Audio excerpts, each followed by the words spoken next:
Hi beautiful people, Leticia here, coming to you this beautiful sunny Friday afternoon in Toronto. I hope you've all had a great week. I wanted to reach out to you today and first of all let you know that I'm okay, thank goodness. I actually just recorded a similar video on my Instagram, but I know not all of you are there, so I'm just gonna record a similar one here. So once again, I'm okay. Yes, last week was a bit intense with all that hate coming at me.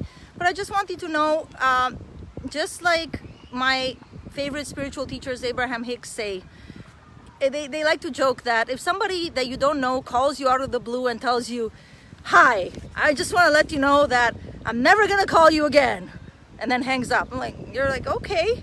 So what happened to me last week was essentially a lot of that. And a lot of people that I don't know, that don't know me, decided to post a lot of hateful messages on all my social media. Thankfully, most of that hate storm has left. It was a little bit intense, but I'm like, okay, these people don't know me. They don't know what I stand for. I stand by what I did. I stand by what I said. Those of you who have been following me for a little while know that I am a big advocate for freedom and individual rights and personal freedoms. And I absolutely don't think is right what happened to me that day, that I was being denied care in a public taxpayer-funded hospital because I would refuse to subject myself to a questionable policy. But anyway, I've said enough about that already. So, the only thing that did happen is that a person that I was beginning to date, I guess couldn't handle the heat and decided to back away. He had some other reasons as well. Either way, nothing I can do. We cannot hold people hostage in our lives. People who want to stay can stay. People who cannot handle who we are. One of my favorite books that I read when I was 19 years old was The Fountainhead by Ayn Rand, and shortly afterwards Atlas Shrugged. So I think it was in Atlas Shrugged, the main protagonist is this very strong-minded woman. She's a railway executive, and she says something about, when she meets her partner, finally, the male protagonist, she says that this was the first time in her life where she didn't feel like she had to minimize herself in order to appease another person. And whoever in our lives cannot handle who we are and expects us to somehow be smaller than we are, that's not okay. And they're welcome to go elsewhere and be with people that are, more on their level. It's not right that any of us should minimize who we are in order to please the majority. We need to stand and stand in our truth, speak our truth, continue doing that, because us doing that will in turn inspire others to stand in their truth and express who they are and be who they are in the world. We are not little robots that are all supposed to be one and the same. That's not the world I want to live in. I don't think any of you want to live in a world where we're all the same, we all think the same, little robots. No, the beauty of each of us is our individuality, our uniqueness. And the more we let that shine, the more, again, we give permission. I know there was that famous quote from Marianne Williamson. I don't have it here, but it's about when we let our light shine, that inspires the people in our lives to also shine. And one of the quotes that's inspired me from the very beginning of this whole situation is the Litany Against Fear from the book Dune by Frank Herbert. And it goes like this: I must not fear. Fear is the mind killer. Fear is the little death that brings total obliteration. I will face my fear. I will permit it to pass over me and through me. And when it has gone past, I will turn the inner eye to see its path. Where the fear has gone, there will be nothing. Only I will remain. Now, I want you guys to know that you're not gonna stand alone. One benefit of the situation that I ended up being in last week is that just as, the haters have come and mostly left, in the meantime, the supporters, the people who are standing in truth, have gathered around. And now I have, more people in my life, more than ever, that also stand for truth and justice and freedom. I have the most amazing Facebook friends now from all over the world. And similarly, people on Instagram, strangers sending me resources so that I can continue sharing them with the world. I'm so grateful for that. People have emailed me personally from literally different Canadian cities. And they're like, I'm so grateful that I'm not alone. Some people are literally not spending much time on social media. They don't watch the news. So you know, or they may have caught a glimpse of this whole incident on the news. They reached out to me via email to tell me, I'm so grateful that there are people like you out there. There's hope for humanity. Okay. And speaking of that, one other thing I shared exactly, Danny, thank you. Something else I just shared, you know, as you all know, I've been participating in our freedom rallies at Queen's Park every Saturday for the past 3 months. I missed only 2 of them. And there are hundreds of us that come every week. And by the way, nobody's gotten corona or anything else. We're healthy, we're strong, we're fine. But some people have said, well, what's the point of going and marching for your freedoms? What is that gonna do? It's pointless. Well, my dear, if that's your attitude, you know, go and lay down and die. Like, I'm sorry. Like, what are you? If you're not gonna stand for something, if you're not gonna stand for your own future, for your children's future, in the face of the increasingly tyrannical measures that are being imposed, this totalitarian creep that is being executed very strategically, like this has all been planned. Any of us who have done our research, and there's so much information out there, you'll come to know. I mean, at the very least, that Rockefeller Foundation document dating back to 2010 that talks about exactly the scenario that's being played out right now. Not to mention things like Event 201. I mean, there's so much information out there. But one of the benefits is that I've met other amazing freedom-minded people, Canadian patriots, and as a result of that, I was invited this past Monday to be on a Zoom call with a few other patriots talking about what can we do as people to free ourselves from all these great evils. And then as a result of that, I was invited on another call last night, and it's hosted by a gentleman that runs a website called A Warrior Calls, awarriorcalls.com. I'm going to post a link in the comments below. Wow. This gentleman, for the past 20 years, Christopher is his name. I don't know what his last name is, and I don't know if he necessarily wants that out there.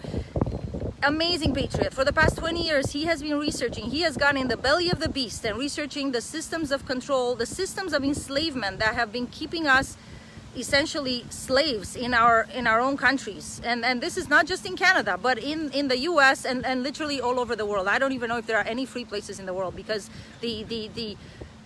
what's been orchestrated is a deception and a scheme at the global level. And he explains it very well. I highly recommend that you check out his website, awarriorcalls.com. And by the way, he's going to be hosting weekly calls every Thursday at 7 p.m. for the foreseeable future, at least for the next 2 months. We're trying to get to a number of at least 100,000 patriots. And you'll understand why, okay? Essentially, great injustices have been perpetrated on this planet. Number one, what we call Canada, and we think it's our country and so on, it's actually a corporation. Fucked up, I know, unbelievable. It's a corporation. The United States is a corporation. Service Ontario is a corporation. We are in a I don't know how to say, corporacy. Anyway, you know what I mean. We are in a system of control that's run by corporations that in real life have no jurisdiction over flesh and blood human beings.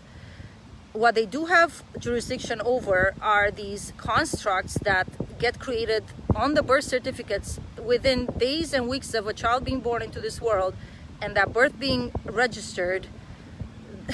Your birth certificates, friends, is actually your certificate of enslavement. It's unbelievable. But essentially, the moment you are born, or within, the moment your birth gets registered on a birth certificate, and you may notice that the majority of these legal documents spell your name in full-on capital letters. Look at your driver's license. Look at your birth certificates. Most of them have your name spelled in capital letters. That is a fictitious construct. That is not you as a human being. Essentially what I'm learning, and again, don't quote me on this, but my understanding is that is actually a corporation, believe it or not. Again, this gentleman has done in-depth research on one of his initial videos that you can check out on his website, again, awarriorcalls.com. He has a brief series of videos called Foundational Knowledge. On one of them, he has a lady who was a lawyer at the World Bank for 20 years, who also explains this great farce that has been pulled on all of us. What this gentleman is attempting to do, and again, we need massive support. We need 100,000 patriots here in Canada, 1 million if we can, okay?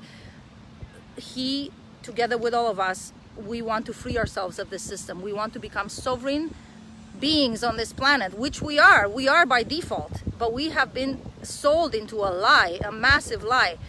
And again, I want to say he's not the only one talking about this. People have been researching this system of enslavement for years and years. And I remember about 3 years ago, a number of videos were popping up all over YouTube talking about essentially the birth certificate scam, and how essentially you become a slave, a debt slave to the central bankers. Guys, it's insane. Speaking of that, if you missed it, I recommend that you check out my Money Matters webinar that I hosted yesterday with a gentleman talking about cryptocurrency investing. I really believe, I'm coming to believe from what I'm learning, that cryptocurrencies can be at least one of our paths to freedom, because we have the option of de-slaving ourselves from the monetary system that has been enslaving us for generations now. At least from the time the central banks, the Central Bank Act was, I think it was 1913. Again, I'm still learning about all this. You have the option to learn along with me. Again, there are weekly Zoom calls. I got so much out of that call last night. I was just mind blown, okay? And again, this gentleman is willing to do it out of his own time and goodness of his heart, because he cares about this world. He wants to see humanity be freed of these great evils that we've been living under. And in conclusion, again, if you are interested in joining on the calls, send me a message on here. Don't say anything other than a warrior calls, and then I'll reach out to you, and I'll be happy to invite you. Okay, we want to make sure that we invite people that stand for freedom. And by the way, we have American friends joining on those calls, because the same evil has been perpetrated on them as well. And again, virtually every country in the world. And there are people in the freedom movement that are in the US, a number of them. God bless them. God, I'm so grateful. I'm so grateful for all these brave human beings that are standing up and really wanting to help unshackle humanity from the slave system that we have been essentially, unbeknownst to us, sold into. Okay. With that said, guys, as you know, the mask issue has been one of the perversions that's been attempted to be imposed on us amazing human beings here in Canada and across the world. Here in Canada, Toronto, Hamilton, Niagara, and many other cities across the world, across the country, are participating in an initiative called the March to Unmask. It's being hosted this Sunday, okay, across Canada. In Toronto, we're going to have our march this Saturday to coincide with our usual freedom gathering at Queen's Park. We're going to gather at Queen's Park as usual tomorrow at 12 p.m. And then I think around 1:30, we're going to proceed to have our own March to Unmask. We're going to be marching to City Hall. In Hamilton, the March to Unmask is happening this Sunday at 12 p.m. starting at Gore Park in Hamilton. If you live anywhere in the Hamilton, Niagara region, please join us. Myself and a few other patriots from the Toronto area will be joining as well. We need to stand strong. We need to stand together, and do not be dissuaded by people who think that us gathering makes no difference. This has saved my sanity for the past 3 months. I cannot even imagine what my life would be like if I had stayed socially isolated, which, by the way, social isolation is a form of of torture, as researched by the CIA. They have documentation on this. It's a very effective form of torture to break down somebody mentally, emotionally. It's more effective than other types of physical torture. Okay, Amazing Polly on YouTube has done a whole episode on this. Okay, we are not meant to be socially isolated. Come together. Connect with your fellow human beings across the country. Again, if you're in Toronto, come tomorrow, Saturday at Queen's Park. If anywhere in the Toronto area, Hamilton, Niagara, join us on Sunday for the March to Unmask. If you are in a different Canadian city, search on Facebook for March to Unmask and see. I know Calgary, Edmonton, Victoria, Vancouver, Montreal, many different cities, Halifax, all of them are holding marches this Sunday, July 19th. Join us, stand together with your brothers and sisters. Together we are stronger. Our movement is growing. The movement for freedom is growing. The evil that has been perpetrated on this planet for far too long is no longer going to be allowed. We are not going to stand for it. We are not going to stand for it. And again, it takes every one of us. Don't keep waiting for leadership from outside. You yourself can be the leader in your community. If there is no March to Unmask in your city, you can start one. The moment you announce it, you'll see how many patriots from your area are going to start joining in. People are eager for freedom. People are eager to break free from the slavery, okay? We're not gonna stand for these increasing tyrannical measures that are being foisted on us. F that, okay? The time is now though. Don't wait any longer, because as you can see, they're trying to tighten the grip on us. First is the mask, then is the contact tracing, then it's possible, very likely, you know, we're talking about facial recognition technology and vaccine mandates. They have a great evil plan for us. We are gonna start our own plans for freedom and for the protection of our planet and for the protection of humanity. Okay, join me, join the rest of us that are in this justful fight. I don't like the word fight. Let's call it a march. Let's call it a march for freedom. And we're gonna keep on marching, my friends. We're gonna keep on marching. Okay, much love to all of you. I look forward to seeing some of you tomorrow and Sunday. Tomorrow in Toronto and Sunday in Hamilton. Much blessings. Stay strong. You are stronger than you think. Watch that video on warriorcalls.com. He has an introductory video called You Are Stronger Than You Think. You are stronger than you think. I love you. Take care. Blessings.